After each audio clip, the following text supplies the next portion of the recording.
If we look at the table as the amount of points that they've had since Unai Emery joined as Aston Villa manager, they'll be well within European places, Lee. I mean, what exactly has he changed? Because they look tactically better, they look like they're playing with a lot more confidence, and he's essentially improved almost every single player in that squad.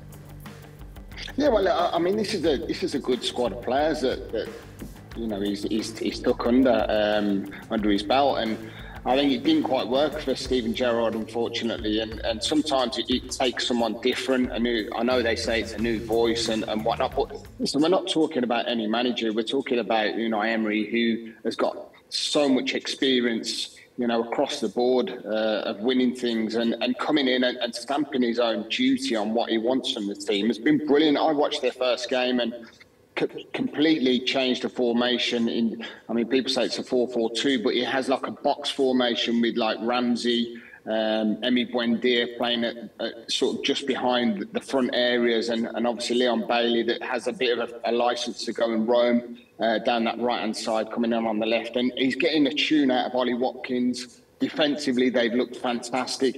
They're starting to look like a team that can certainly compete, and that's why the form guide, you know, has proved that he has really got a massive tune out of every single department in that team so far. Well, the thing is as well, it's refreshing to see Unai Emery in charge, that he's also, tactically wise, he's able to adjust to different oppositions that he's facing as well, and it's so clear that the sort of weaknesses that they've had, that he's managed to fix, because under Steven Gerrard, the flaws weren't so clear, really, Danny. No, as Lee said, it was obviously very unfortunate it didn't work out for Gerrard at Villa. But you know, we are talking about Emery. You know, he's just like when David Moyes followed Sir Alex at United. It was always going to be an impossible job, and Emery, following, you know, what Wenger, you know, created and achieved at Arsenal, was always going to be difficult. And it was just obviously unfair that he lost his job, and you know, he's sort of judged off the back of that. And you know, it's just nice that now people, especially in England, recognise that he is a top manager. And you know, as we've seen, the form guide speaks for itself. And you know, I'm obviously, yeah, I want Tottenham to win today, but you know, I'm over the moon with you know, what he's done there and what they're creating for the future. But the thing is, though, Lee, they have dropped points in the last two games. The first time they've dropped points in back-to-back games since February. Ollie Watkins himself didn't look at his best against Wolves. A concerning dip, or do you think that it is slowly catching up on them?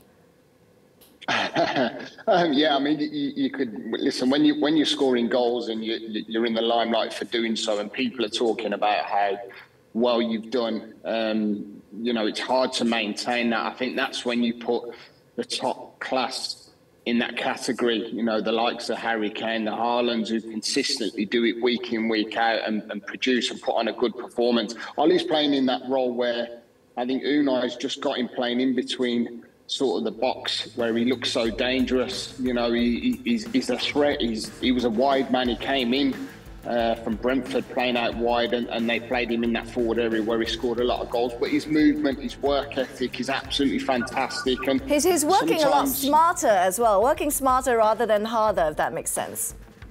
Yeah, he is, and that's a sign of him really wanting to learn and master that trade throughout the front line, because it's not an easy area, particularly when you're playing through the centre forward on your own. You know, you've got to produce all sorts. You've got to hold up the ball. You've got to run with the ball like he does, and he's been brilliant. So listen, he's going to have a little dip in form, and he's not going to score every single game. But what he does contribute to that Villa forward line is little incidents where he can run in behind. He utilises his strength and pace, and he's been brilliant. So I think he's been so key in this form that Villa have been in. Obviously not the last two games where they've just had that little dip, but I think he's been brilliant. And I do put it down to Unai Emery saying to him, play through the middle. I don't want you playing in wide areas. We've got players that can go and do that. And I think if you remember when Ancelotti went into Everton and he wanted the same off Dominic Calvert-Lewin, he didn't want him playing out wide. He wanted him playing through the box where he's dangerous. And that's exactly what I feel has happened with Ollie Watkins here. He's just had a little dip towards the back. It's been a long season for these boys. So, you know, and there's expectation on him hitting the back of the net every single time he plays. He's a big threat, isn't he, Danny? I mean, if you look at Spurs' away record as well, they've conceded 35 goals away from home. They haven't been the most solid at the back. Yes, they've got that clean sheet against Palace. But Ollie Watkins is someone that they have to keep an eye out on. He's a massive threat to Spurs' defence. Yeah, I totally agree, especially with his work ethic. And for me, if I was, you know, going up against this Tottenham team as of late, I'd be telling, you know, my forward players to be definitely getting at that back three, back five, because what I've found very confusing and what I can't work out is, you know, Tottenham have played the back five and, you know, two holding midfielders, and, you know, essentially that's seven men you've got behind the ball, and you're still conceding, you know, 1, 2 or 3 goals each game. And for me, with Bailey coming into the team today and Watkins' movement, I'd be fully expecting them to cause Spurs a lot of problems.